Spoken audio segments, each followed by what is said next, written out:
Welcome back to Red Devils TV, and in this episode we are going to be talking about Manchester United versus Burnley preview. Now yes, Manchester United right now haven't had a successful start to the Premier League campaign, but neither have Burnley. Now yes, Manchester United are going to Turf Moor and going to face Burnley, who are going to be up for it. It's going to be a good game, and both teams aren't performing to the standards that they were predicted to. Manchester United were expected to hopefully be contenders for top four, but as of now it still looks like we're having a slow start to the season, but hopefully we can pick up some points from this game. 3 points is a must and it's a guarantee because Manchester United need to kick off our season from this game.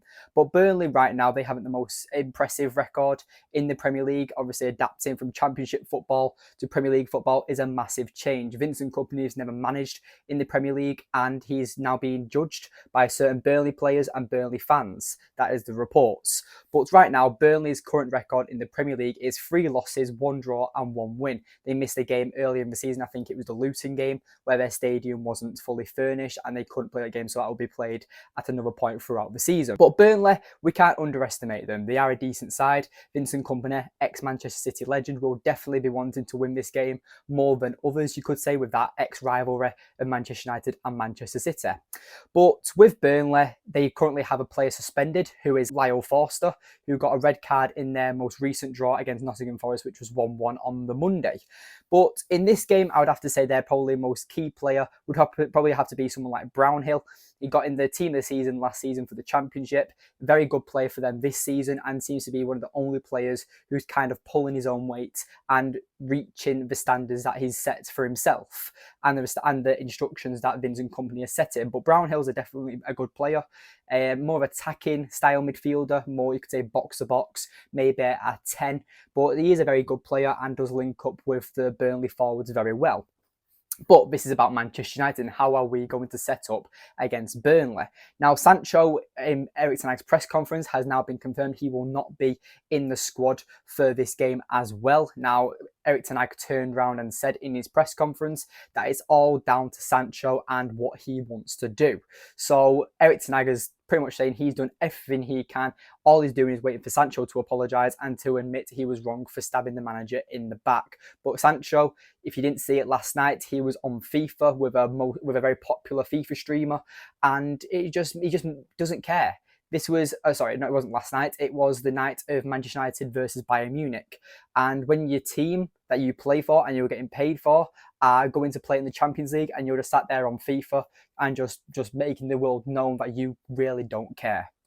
But speaking of the right wing position, obviously we've got the Antony suspension, now Jadon Sancho suspension. So this is a time to talk about Pellistri. Now Pellistri, for me, I've spoke about him many times on this channel, a diamond in the rough type player.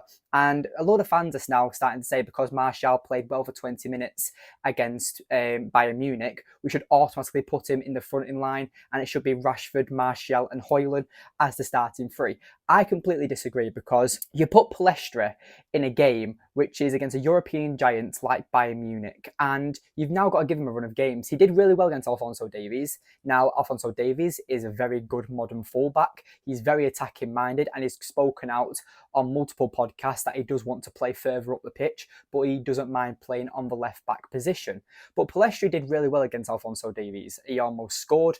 You could say there was a penalty debate with the situation on a tackle when Alphonso Davies completely took out Pellistri from behind, which, as we know, you can't tackle players from behind their back, which should automatically be a penalty. But unfortunately, United didn't get a penalty yet again. But with Pellistri, I think we now need to give him a run of games. United fans for so long have, for months now, even before the start of this season, we've been calling out for Pellistri to get a multiple run of games. Because like I've always said on this channel, Pellistri, we've got him for 10 million euros. We've spent tens and you could say almost hundreds millions on euros on players for players like Sancho, Antony and other players who haven't worked out. Now Antony, maybe it's a bit too early to criticise him, say he's not worked out or not, but we don't know how long Antony's going to be out for with the current investigation that's going on. So with a player like Pellistri, it's low risk, high reward if he does succeed. So I want to see Pellistri on the right wing against Burnley at Turf Moor. Now, Rashford's new role. Now, I've criticised Rashford this season. I also criticised him in pre-season. He doesn't seem to be performing to the standards that he did last season. But there is a but now. That reports are now coming out that Marcus Rashford is going to be given this new role under Erik ten Hag. And I think this is quite interesting because it's clear Marcus Rashford is the star player in this Erik ten Hag system. And I believe he actually could be doing something, because I saw Matt Goldbridge talk about this when he was the manager of the Sidemen charity match. And he turned around and said that obviously being on the pitch side, trying to communicate with your players while you're on the touchline is very difficult, especially when your winger is on the other side of the pitch. And I understand that. And maybe Erik ten Hag, we saw when Erik ten Hag gave Rashford instructions, he pulled him over to the side in the Bayern Munich game when they were on, when Rashford and Erik ten Hag were next to each other, and you saw him giving him more instructions. Now, you could say Rashford's that star player in this team, and I quite like that because Rashford is the homegrown talent. You could say he's arguably the face of Manchester United, and Erik ten Hag really admires him. You saw it in Erik ten Hag's press conference when he first joined Manchester United, and you could see how excited he was to join and teach and coach a player like Marcus Rashford. So no doubt Erik ten Hag has got a plan for Marcus Rashford, whether it's becoming a bit more like of a poacher type player, or maybe to stay out wide or not track back. We're not too sure, but I believe Rashford will have a new role at Manchester United. And I also want to talk about Casemiro. Now, Casemiro currently has an issue. People are saying that he's not performing to the standards he set himself last season. And I kind of understand why. Now, we criticised Fred. And yes, I never thought I'd have to be saying this, that we miss Fred. We miss his energy. We miss his tenaciousness. We miss about the player that Fred would bring. I mean, I remember when Ji-sung Park would be left out of teams and fans would remember. And when we first sold him, we'd be like, where's that player who used to run around a lot? What's happened to him? Because Fred, whether he was good in your eyes or bad or inconsistent, however you wanted to describe Fred, he was a player who would always give 110% when it came to energy. Now, yes, more passion, more energy, more footwork. You know the meme. And I believe that's literally what Fred was when it came to him playing for Manchester United. He was a very inconsistent player. But on his day, Fred was probably one of the best players in our team.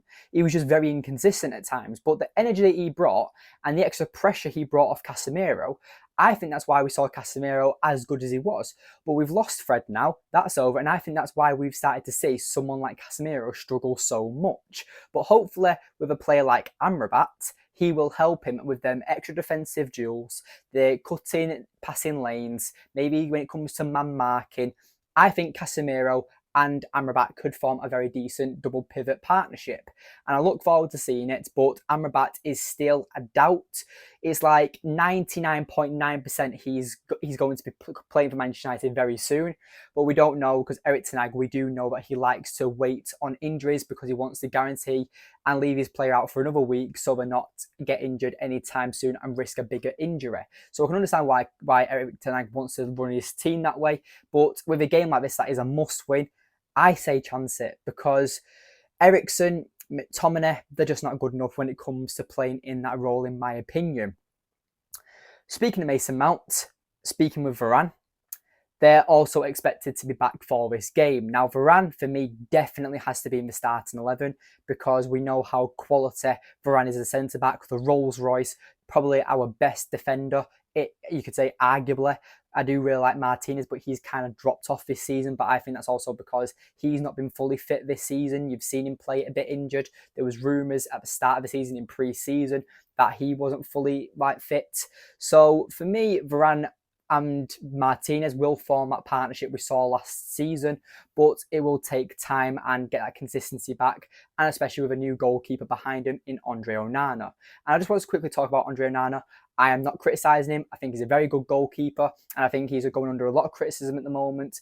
And the fans who are criticising him were the fans who were saying David De Gea needs to leave the club last season. You can't win.